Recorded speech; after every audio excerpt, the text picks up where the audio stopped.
Well, 5 days out from the $1 million Ainsworth Miracle Mile, and I'm joined by editor of the National Trot Guide, the new online website, Michael Court. And Michael, a great night of racing awaits us, and now the Miracle Mile picture is starting to take a little bit more shape with the announcement of Mark Purdon to drive out to Orlando. Oh, look, it's a great move. And, I mean, let's face it, he's one of the winningest drivers in Australasia. So I think out to Orlando, well, he won't lose anything. I know Todd McCarthy drove him well last weekend, but I think they've kept the parallel bar by picking Mark Purdon to get the drive. Well, Mark Purdon only expects the very best of himself, Michael, and he'd be disappointed with the carnival so far, but geez, he's got a chance to bounce back now. Well, he's a champion in every sense of the word, and let's remember he's the defending champion after winning on Spankham last year. So to pick up a drive like this, of this calibre, Elton Orlando, I think he's got a great chance. And look, I think that horse will probably land in about the 1-1, and I think it's going to be very hard to run down. Well, let's have your thoughts as far as the Miracle Mile is concerned. Big fan of King of Swing, have been right through, and I really didn't care if it's Gary Hall or Dexter Dunn or Luke McCarthy, but I'm happy with Luke because I think this could be his first Miracle Mile. I think he's the horse to beat. I think the draw's probably thrown a couple of them out. I don't think Major Dan can lead, which means he probably can't win, and I've got my concerns about Lochinvar as well from the wide draw. Yeah, I'm going the way of Outer Orlando, Michael. I think that the fact that there's going to be so much power, particularly in that first sectional, I think he could be the one just sneaking a nice, kind run. Mark Purdon to expose him at the right time, and he could be the one finishing. I was very impressed with the way he put pay to My Field Marshall here in the sprint last week. I think if he can get a similar nice, kind run, that explosive speed he has at the end could be the telling point. Well, let's not rule My Field Marshall out. He's the swooper. I don't think they'll be driving him quite as aggressively as they did last Saturday night, so I think he's going to find a nice little slot there somewhere from gate 2, and I think he's going to be in the finish. Talking to a lot of the main players, Michael, they're all at this stage confused on where they're going to settle. So that first turn is going to go a long way to deciding the fate of a number of these runners. Well, this is always the most exciting part of these Miracle Miles. Everybody's got a different view as to who's going to lead, who's going to take the 1-1, who's going to come from out wide. And let's face it, in a race like this, you can't sit back and wait for things to happen. You've got to get into the action, you've got to get there early. So they'll all be trying for that at that run of the first turn. It's going to be on for the young and old. Well, let's have your top 4. Well, I like King of Swing to win.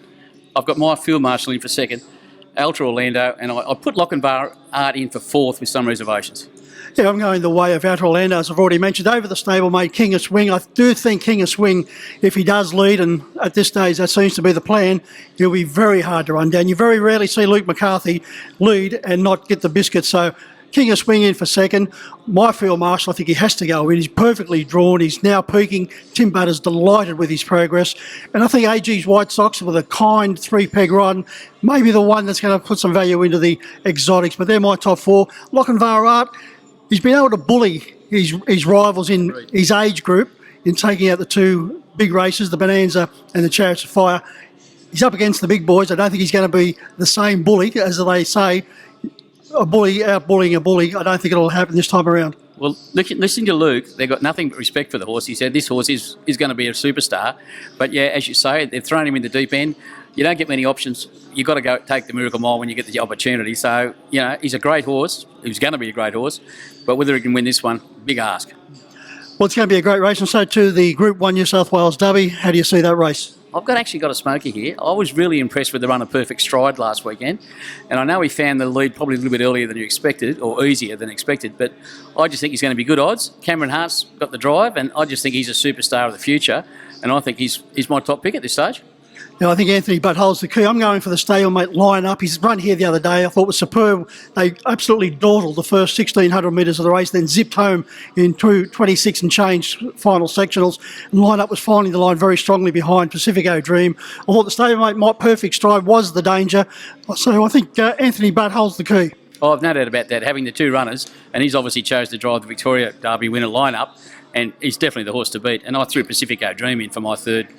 I agree. Pacifico Dream for me for 3rd and General Jujon for 4th. Yeah, well, I thought General Jujon got things run his own way last week when there was a bit of interference, and suddenly he was in front with no problems. And he went on and won impressively, but I tell you what, this won't be any easy task this weekend. Well, there are our thoughts as far as the Miracle Mile and the New South Wales Derby concerned, the 2 feature events. Now, you're never short of having a special. What's the Michael Court specials for Saturday night? One of my favourite horses going around, Miss Streisand in race 4, number 5, Miss Streisand. I think she's got a great show. Resumed with a nice win the other day. And I also like our Uncle Sam, I thought his run last weekend, even though he didn't qualify, he showed a ton of guts, and I think he'll go well in the consolation race. The thing with our Uncle Sam, which I've tipped second, the fact that he's finally come up with a good draw, gate 2. Yeah, he won't know where he is when the mobile lets him go, but he's going to be right in the action all the way. Well, Michael, I'm going to go off early with Mac Da Vinci in the opening event. He's dropped back to a suitable race. He's drawn nicely, and I think he can dictate and win, taking out the opening event, Mac Da Vinci. So a great night awaits us, and bring on the Miracle Mile. We just can't wait now. Godspeed, Kingham Swing.